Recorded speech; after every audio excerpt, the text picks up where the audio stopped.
Chanakya forum presents रण क्षेत्र। राम, हाँ sir. आज के रण क्षेत्र में कौन सा रण लड़ेंगे हम लोग? सर, पाकिस्तान के डिप्टी मिनिस्टर इशाक दर ने आपको याद होगी फेमस कप वाली जो स्टोरी थी, जब अरे यार, ये मजे उड़ाने वाली चीज है। नहीं, मजे उड़ाने वाली नहीं सर, उन्होंने बहुत सीरियस बात की है, इसको जरा अपने अपने कंट्री के पॉइंट ऑफ व्यू से बड़ी सीरियस बात कही है। उन्होंने कहा है कि the cup of T in Kabul एमिड Afghanistan tension. तो जो अभी पाकिस्तान बोला कि बहुत महंगी पड़ गई, वो जो चाहे वो बहुत महंगी पड़ गई। मेजरली राइट में इसके मजे ले लेंगे भाई। ठीक है, पाकिस्तान के लिए टेंशन की बात थी। एक्सरसाइज त्रिशूल चल रही थी, पाकिस्तान को पसीने छूट रहे थे। लेटेस्ट सुनो क्या हुआ है। लेटेस्ट हुआ है, ईस्टर्न कमांड ने ट्राई सर्विसेज एक्सरसाइज शुरू की है। पूर्वी प्रचंड प्रहार। ओके, ये पूरब में प्रचंड प्रहार करेगी भारतीय फौज। और अभी ये एक्सरसाइज के बारे में हम लोग इसको देख सकते हैं कि इसको हम लोग किस खबर में लेके जाएं। फिलहाल इसमें यह है कि आशनी platoon of infantry, Bhairav battalions के कुछ भैरव बटालियंस जो अभी इंडक्ट की जा रही है, फिर दिव्यास्त्र आर्टिलरी की बैटरीज, ये सारी शामिल होंगी इस एक्सरसाइज में। और तो ये रिसेंट दिनों में सेकंड इम्पोर्टेंट एक्सरसाइज होने वाली वर्ल्ड में जो थी वो। अब ये 11 से 15 नवंबर को होने वाली है। और अच्छा, एक खबर आई है बहुत अच्छी जी। इसको किस में डाल सकते हैं भाई, क्योंकि ये मुझे दिखी थी। डिस्कस करेंगे कि गाजा में जो है अब यूएस कह रहा है कि यूएन की पीस कीपिंग फोर्सेज आएंगी। इसमें कौन कौन से देश आएंगे, ये सारी चीजें हमें लगता है इसको हमें सर से डिस्कस करना चाहिए कि आज के द चाणक्य डायलॉग्स में ले जाएं। हाँ सर, महत्वपूर्ण टॉपिक है और लंबा एक्सप्लेन करना पड़ेगा, पूरी डिटेल बतानी पड़ेगी कि वो पूरा कॉन्फ्लिक्ट है क्या है, तो ये क्यों यूनाइटेड नेशन पीस की वहाँ आवश्यकता है, क्यों आवश्यकता है, और क्या मैप पे समझाने के लिए इसको डाल देते हैं। सर ने भी एक अपने वीडियोस में ये बात कही है कि इसको डाल देते हैं टीसीडी के लिए। ठीक है सर, टीसीडी के लिए डाल देते हैं कि इजराइल गाजा यूएन, देखो अपने कोड वर्ड्स में लिख लेते हैं थोड़ा सा कि UN peace keeping force news. तो ये काफी इंपॉर्टेंट खबर है। पता है एक उसके अलावा सर एक और खबर है जो बहुत महत्वपूर्ण है, वो अल जज़ीरा की है कि जो अफगानिस्तान पाकिस्तान का इशू है, उस बीच में पाकिस्तान क्यों इंडिया को खींच रहा है, या वहाँ के पाकिस्तान के लीडर्स जो हैं क्यों जो उनका कॉन्फ्लिक्ट है उसमें हर बार पाकिस्तान पे इंडिया पे ब्लेम कर रहे हैं, या कैसे उस दोनों कॉन्फ्लिक्ट में इंडिया मतलब ये पूरा इन डेप्थ एनालिसिस की बात है कि आखिर इसमें ऐसा हो क्या रहा है, हो क्यों रहा है, और वो बार बार इंडिया को क्यों ये कैप्सूल के लिए बहुत अच्छी चीज हो सकती है ये।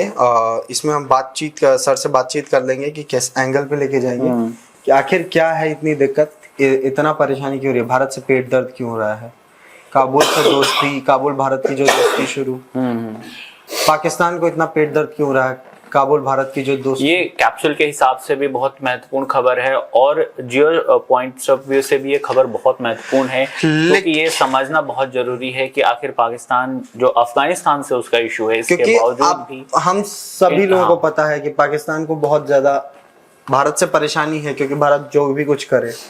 तो अभी भारत की वर्ल्ड कप जीती महिला टीम ने, तो उसने अपने कोच को हटा दिया उसके बाद, जिसका उसका कोई लेना देना नहीं। तो हालांकि ये खबर हम मेजरली राइट में डिस्कस करेंगे आज।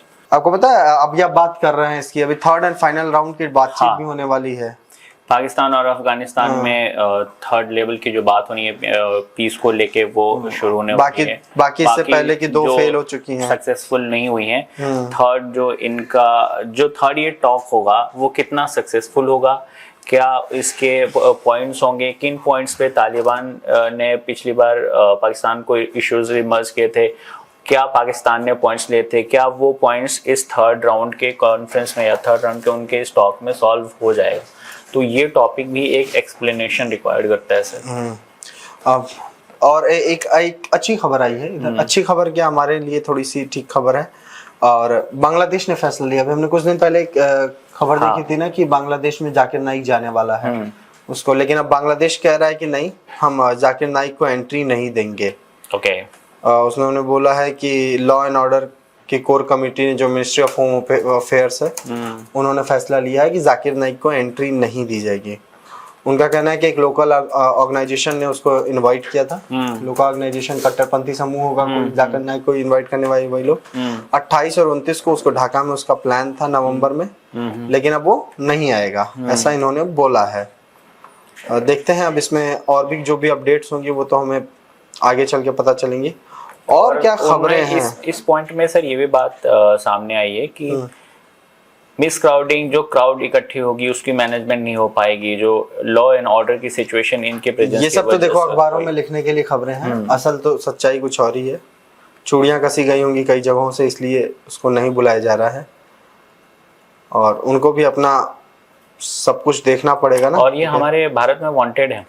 हाँ, Zakir Naik is a very famous preacher जो बहुत सारी ऐसी चीजें बोलता है जो हमारे लिए सनातन धर्म के खिलाफ वो बहुत सारे बयानबाजियां करता रहता है।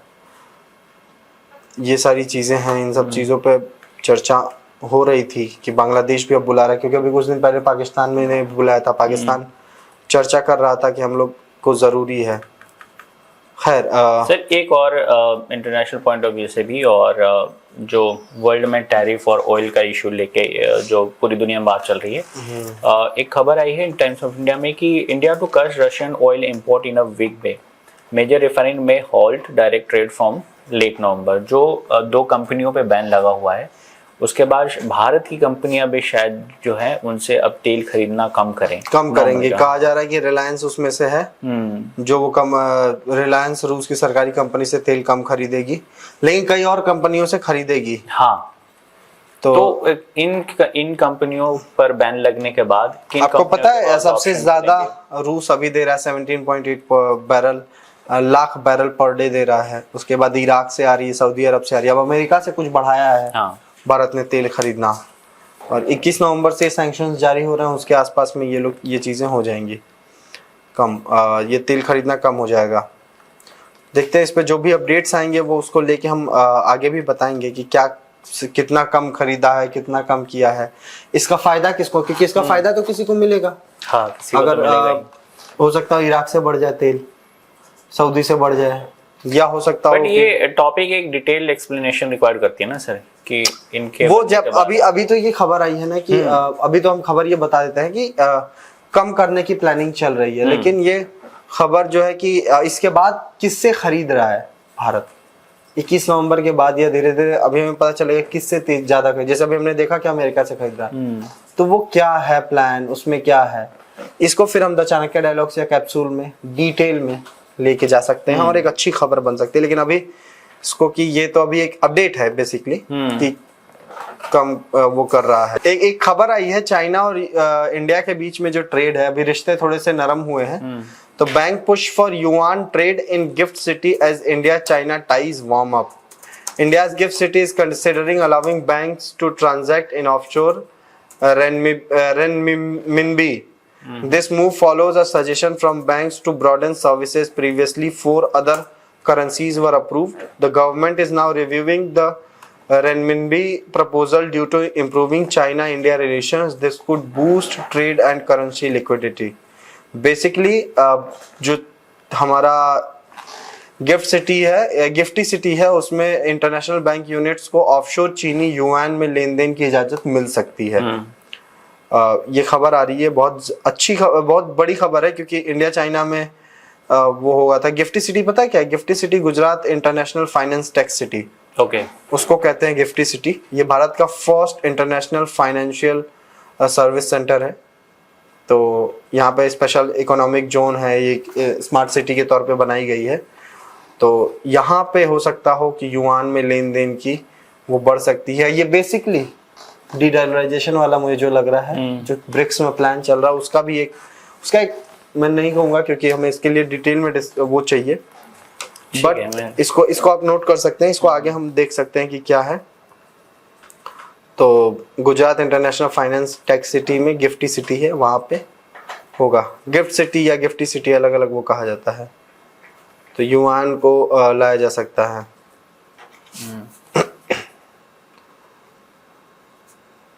ईस्टर्न कमांड वाली हमने बात की क्या? हमने वो खबर देखी थी ईस्टर्न कमांड, जो पूर्वी प्रचंड प्रहार, हाँ, एक और एक्सरसाइज चलेगी, एक और एक्सरसाइज एलएसी के आसपास ईस्टर्न उसमें चलेगी। और बहुत हाल के दिनों में ही दो बड़ी एक्सरसाइज वो भी ट्राई सर्विसेज की हाँ, एक्सरसाइज है, बहुत tri-services बड़ी चीज है कि तीनों सेनाओं की एक्सरसाइज होगी। ये अब बाकी हमने वो टीसीडी की स्टोरी फाइनल की क्या परिचय में होगी? हाँ टीसीडी की स्टोरी की, हाँ यूएन वाली स्टोरी ना, हाँ ये स्टोरी पे मार्क कर देते हैं भाई। ये स्टोरी एक अच्छी स्टोरी। अच्छा, पाकिस्तान की एक खबर आई है, इस पे हमें फोकस करना होगा। हम ये काफी जरूरी खबर है, लेकिन अभी डिस्कशन में चल रही है, मीडिया में लोग बातचीत कर रहे हैं कि पाकिस्तान ने दर्जन भर बलोच एक्टिविस्ट को 4th शेड्यूल के अंडर में डाल दिया है। ओके 4th शेड्यूल के अंडर में बेसिकली एंटी टेररिज्म एक्ट है 1997 का। तो इसे फेसबुक में ले सकते हैं, पूछो। फेसबुक में लिया जा सकता है, फेसबुक के लिए और स्टोरीज है, जैसे अभी SU-57 वाला एक डिस्कस हो रहा था, मैंने सर से डिस्कस किया था इस बारे में, वो खबर एक अच्छी हो सकती है, तो इसको भी देख सकते हैं कि इसको किस में लेके जा सकते हैं। पासपोर्ट बैन होगा, उनके बैंक अकाउंट को फ्रीज किया जाएगा, फाइनेंशियल ट्रांजैक्शन को रोका जाएगा, उनके आर्म्स लाइसेंसेस को रद्द कर दिए जाएंगे, उनके एम्प्लॉयमेंट को रिस्ट्रिक्ट कर दिया जाएगा। इसमें नाम आ रहे हैं महाजय बलोच का, ह्यूमन राइट्स एक्टिविस्ट हैं, और एडवोकेट राशिद हुसैन के भतीजे हैं। ये पॉलिटिकल वर्कर थे राशिद हुसैन साहब, वो गायब हो गए थे, पाकिस्तानी फौज ने गायब किया था। उसके अलावा इमरान बलोच, मेंबर ऑफ इमरान, हाँ बलोच ये जगती कमेटी के, बलोच ये जगती कमेटी के। फिर एडवोकेट शाहजैब बलोच है, सेंट्रल ऑर्गेनाइजर हैं ये नेशनल डेमोक्रेटिक पार्टी के वहाँ के। ठीक है। आरिफ बलोच है, ये बलोच स्टूडेंट्स एक्शन कमेटी के लोग हैं। और उसके अलावा और भी 60 पॉलिटिकल और सोशल फिगर्स हैं, बेसिकली जो लोग हथियार नहीं उठाए उनके खिलाफ एक्शन। हाँ, जिन लोगों ने हथियार उठा लिया उनके खिलाफ तो पाकिस्तान फौज कभी एक्शन ले नहीं सकती, तो उन्होंने उनके खिलाफ लेना शुरू किया है, जो शांति से अपनी बात रहा। और पाकिस्तान का ये डॉक्टर मारंग बलोच पे उनकी चलती है, उनके ऐसे लोगों पे ही चलती है, तो इसलिए वो लोग कर रहे हैं। करीब 14 ऐसे हिंदूज थे जो गुरु नानक जयंती पे जा रहे थे, करतारपुर जाना चाह रहे थे, उनकी एंट्री पे रोक लगा दी है। हाँ, अटारी बॉर्डर से वो जा रहे थे, उनको निकाल दिया उनसे। अच्छा, उसमें सबसे बड़ी चीज पता क्या है कि उसमें इन लोगों ने पैसे वैसे ले लिए, बस में बैठने दिया, उसके बाद बस से आके उनके ऑफिसर्स ने इनको उतार दिया, बोला कि आप लोग नहीं जा सकते। और उनपे ये भी है कि आप सिख नहीं हैं का, हाँ हिंदू हैं इसलिए, आप सिख नहीं है इसलिए हम आपको नहीं जाने देंगे। और लोग कह रहे हैं कई ऐसे हिंदूज हैं जिनको जाने दिया, लेकिन ये लोग ऐसे हैं जिनके पास इंडियन पासपोर्ट है और इंडिया में बहुत दिन से रह रहे हैं, लेकिन ये पाकिस्तानी मूल के रहने वाले लोग हैं। ये लोग पाकिस्तान से आई थिंक आए हैं। ओके। और उसके बाद जो है ये लोग यहाँ पे रह रहे हैं, और अटारी बागा बॉर्डर चेक पोस्ट पार करके ये लोग जा रहे थे। बीएसएफ ने इनको, और कई ऐसे भी लोग हैं जिनको बीएसएफ ने वापस कर दिया कि उनके जरूरी डॉक्यूमेंट नहीं थे, उनकी क्लियरेंस नहीं थी। लेकिन ये है 14 हिंदू, जिसमें से दिल्ली और लखनऊ के ये लोग थे। इन लोगों को बोला गया कि आप लोग हिंदूज हैं इसलिए आप लोग ट्रैवल नहीं कर सकते। इन्होंने बोला कि हमने पाकिस्तानी करेंसी में 95,000 रुपए खर्च किए थे अपने बस की टिकट्स खरीदने के लिए और बाकी चीजों के लिए, अब उसका मतलब नहीं। सर, एक और बड़ी खबर आ रही है, पुतिन से, अल जजीरा की खबर है, पुतिन से Russia to take reciprocal measures if US resume nuclear test. हाँ, देखिए, मतलब पुतिन का जवाब आया, पुतिन का जवाब आ गया। पाकिस्तान ने दिया था पहले जवाब, अब पुतिन ने जवाब दे दिया। कहा कि Putin tells his minister to offer proposal on Russian nuclear weapon test days after Trump said। एक मिनट भाई, मैं भी खोल ही लेता हूँ। जी, आप भी देख लीजिए इसे। US would restart test it has suspended since 1992। ये मतलब आपने अल जजीरा का आर्टिकल पढ़ा? अल जजीरा का, और यहाँ पे CNN इसी आर्टिकल को ऐसे लिखता है कि Putin floats the possibility of fresh nuclear test following Trump's comment. और बाकी तो दो बड़ी शक्तियां यूं कह लें कि दोबारा न्यूक्लियर टेस्ट वाले इश्यूज पे मैं ये एंगल देख रहा हूँ कि किसने किस तरीके से कवर किया। अल जजीरा ने इसको लिखा है कि Putin says Russia to take reciprocal measures if US resumes nuclear test. जी। CNN बोलता है कि Putin floats possibility of fresh nuclear test following Trump's comment. Hindu कहता है कि Putin tells officials to submit plans for possibility resuming nuclear test after Trump's remark. Axios है, वो लिखते हैं Putin orders nuclear testing preparations after Trump surprise shift. तो अलग अलग लोग अलग अलग एंगल से ले रहे हैं। हम कैसे, क्योंकि पुतिन तो पुतिन ट्रम्प जैसा नहीं है, पुतिन हल्की फुल्की बातें नहीं करता है, इनकी बातें नॉर्मल नहीं होती, तो इसलिए हम अलग अलग एंगल से, तो हमें ये देखना होगा कि क्या हम इसको माने कि पुतिन ने तैयारी शुरू कर दी है, क्योंकि एनबीसी न्यूज है वो कवर करा, Putin orders plans for resuming nuclear test after Trump's remark. Reuters भी यही लिख रहा है कि Putin orders proposal on possible Russian nuclear test. ये बड़ी खबर है सर, बड़ी खबर है ये। इसको डाल देते हैं, इसको आज नहीं तो कल के किसी ना टीसीडी या किसी भी टॉपिक में इसको लिया जा सकता है, इसको ग्रुप में भी डाल देते हैं। ठीक है, ठीक है। तो अभी फॉलो अप करने पे हमें मिली है।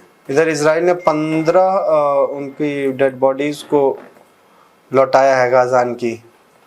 अभी Israel returns 15 Palestinian bodies to Gaza as ceasefire agreement progresses.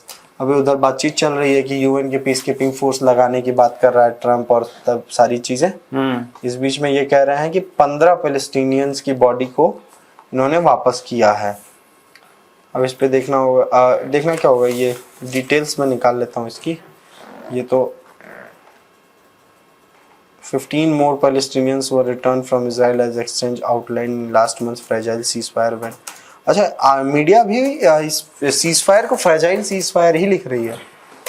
Ceasefire fragile ही है, मतलब प्रॉपर मीडिया में भी कॉन्फिडेंट नहीं है कि ये सीजफायर कितने देर तक रहेगी और कितना कॉन्फिडेंट है कितने देर तक रहेगी, नहीं कितना रह पाई, कितना सस्टेन कर पाई, ये देखिए।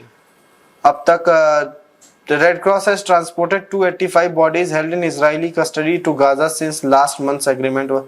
285 लोगों की डेड बॉडी दे दी है। नासिर हॉस्पिटल को ये दी है खान यूनिस में वेंसडे को। हमारे पास और कितनी खबरें बची हैं भाई? सर खबरें तो अभी और भी हैं, बट आज के पॉइंट ऑफ व्यू से लगभग हमने टॉपिक्स कर लिए हैं। टॉपिक्स भी कर लिए और हमने अपने जो बचे टॉपिक्स हैं जिनको हम हो सकता है कि ना ले पाए, उनके बारे में बात की ना कि हम लोग ये कौन कौन से टॉपिक्स हैं जो हमारे लिए ज़रूरी हो सकते हैं। बाकी ये वसीम अकरम का स्टेटमेंट है, ये हमारे में जा सकता के लिए ठीक रहेगा। और उसके बाद जो है और कौन सा है, पाकिस्तान ने अपने वो हटाया, हमने शुरू में डिस्कस किया। SU-57 वाली खबर हमने डिस्कस कर ली, उसको हम लोग तो उसमें लेके जा सकते हैं, फेसबुक में उसको भी लेके जा सकते हैं। It's a good story for Facebook point of view. हमारे सारे अच्छा, आपको पता है स्टारलिंक इंडिया में आ गया है? नहीं। महाराष्ट्र पहला स्टेट है, महाराष्ट्र पहला स्टेट है जिसने ये एक डील साइन की है टू बूस्ट रूरल कनेक्टिविटी।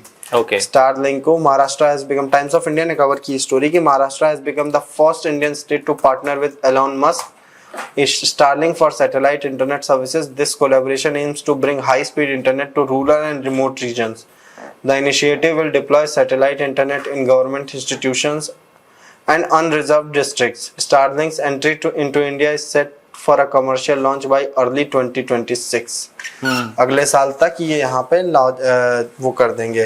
जो रिमोट डिस्ट्रिक्ट्स हैं जैसे गढ़चिरौली, उसका वशीम, धाराशिव, इन जो महाराष्ट्र के रिमोट डिस्ट्रिक्ट्स हैं वहाँ पे कनेक्टिविटी बढ़ाने के लिए ये वाइस प्रेसिडेंट आई हुई है ना स्टारलिंक की, मिस लॉरेन ड्रेयर, इनसे मिले हैं महाराष्ट्र के चीफ मिनिस्टर साहब और इन्होंने ये फाइनल किया है कि हम लोग लेटर ऑफ इंटेंट साइन हो गया। अब देखते हैं अगले साल तक आ सकती है।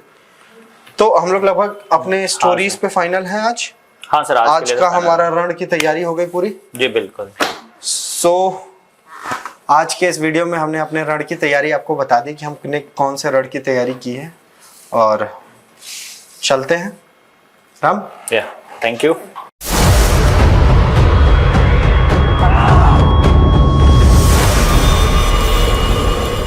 Chanakya Forum presents Ranakshatra।